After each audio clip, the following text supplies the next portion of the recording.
Throughout the stronghold, I discovered evidence of my former nobility and my life as a Sarafan priest. This was the heritage so foully stolen from me when Kain raided my sacred crypt and defiled me.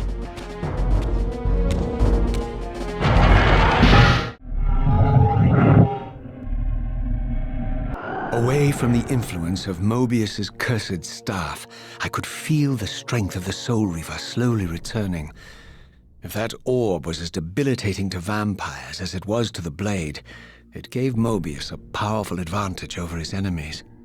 I finally understood how Mobius's crusade could decimate the vampires so successfully. If he could immobilize his enemies, they were at his mercy. But why, I wondered, would the staff have any effect on the Reaver?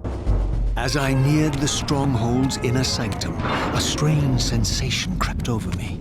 An indescribable feeling of displacement, a sense of vertigo, as reality itself appeared to warp and bend around me. The disturbance seemed to emanate from the sanctuary's furthest chapel. As I cautiously approached, the sense of dislocation intensified with each step. So this was the tomb of the beloved King William the Just, beatified here as the martyr and catalyst of Mobius's crusade.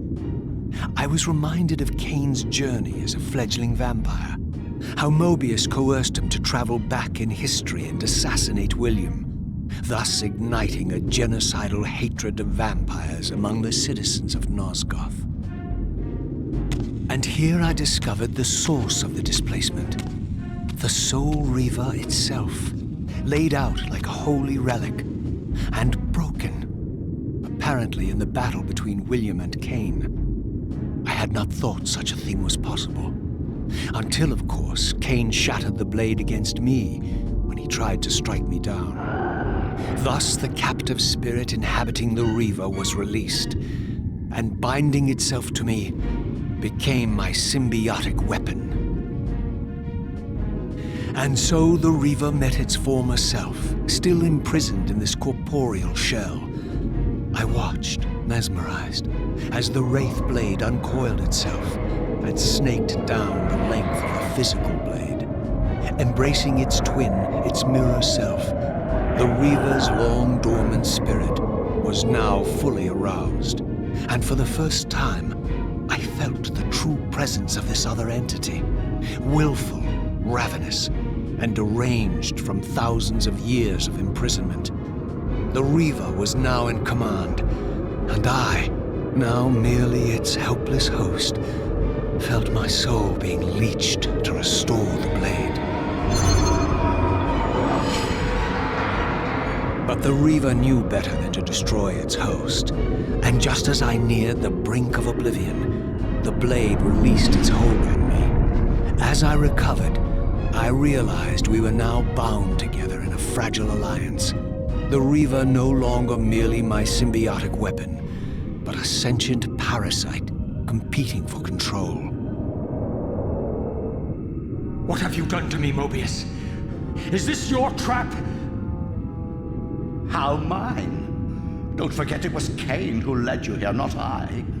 While you curse me, the only soul in Nosgoth ready to guide and assist you, Kain laughs at our folly and revels in your dismay. These blades, now coiled in sinister embrace, have inspired terror in the hearts of creatures far more durable than you, old man.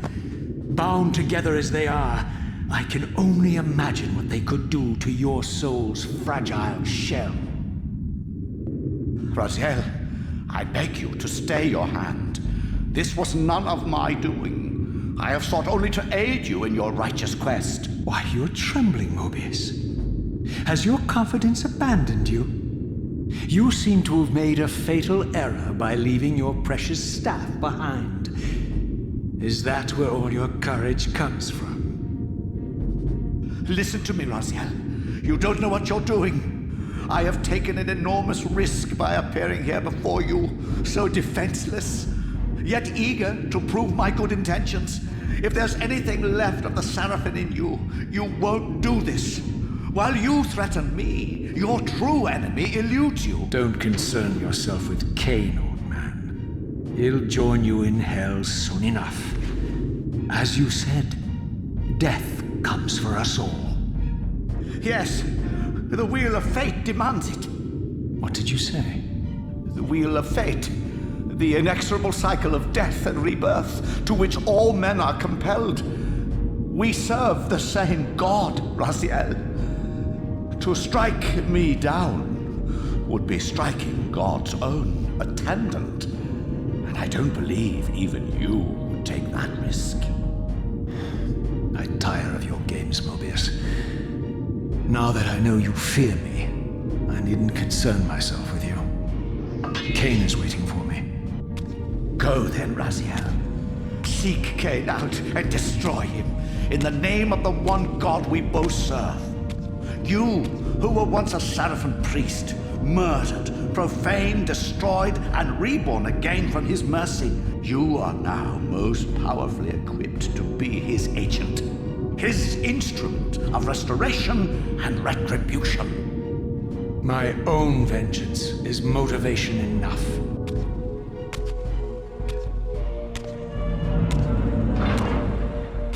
By my soul, you almost had me, my little blue assassin. But that'll be the one and only chance you get. I assure you of that. I could now summon the blade at will, regardless of my strength. But once summoned, the blade's ravenous appetite could not be contained.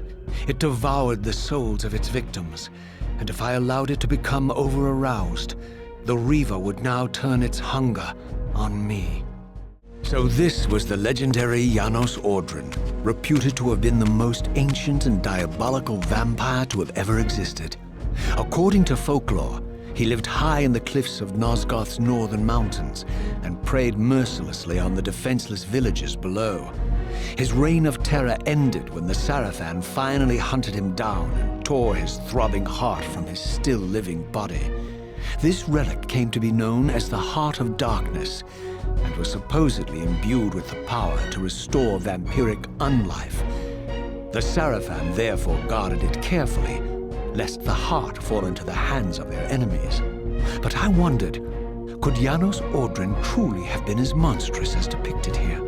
Or was this merely artistic license by the Sarafan, who sought to lionize themselves by demonizing their darkest enemy?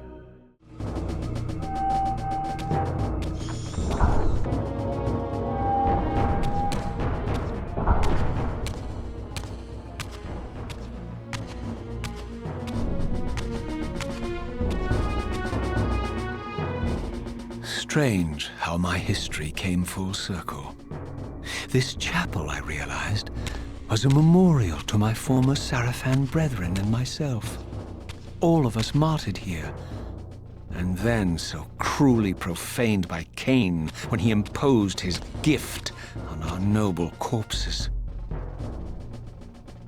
For the first time, I beheld the image of my Sarafan self, memorialized here among my fallen comrades. It tortured me to see how noble and pure I had been, and what a vile phantasm I had become, and a profound sense of injury, of loss and betrayal welled up in me, so overwhelming I could barely contain it. All I wanted at this moment was to find Kain and destroy him.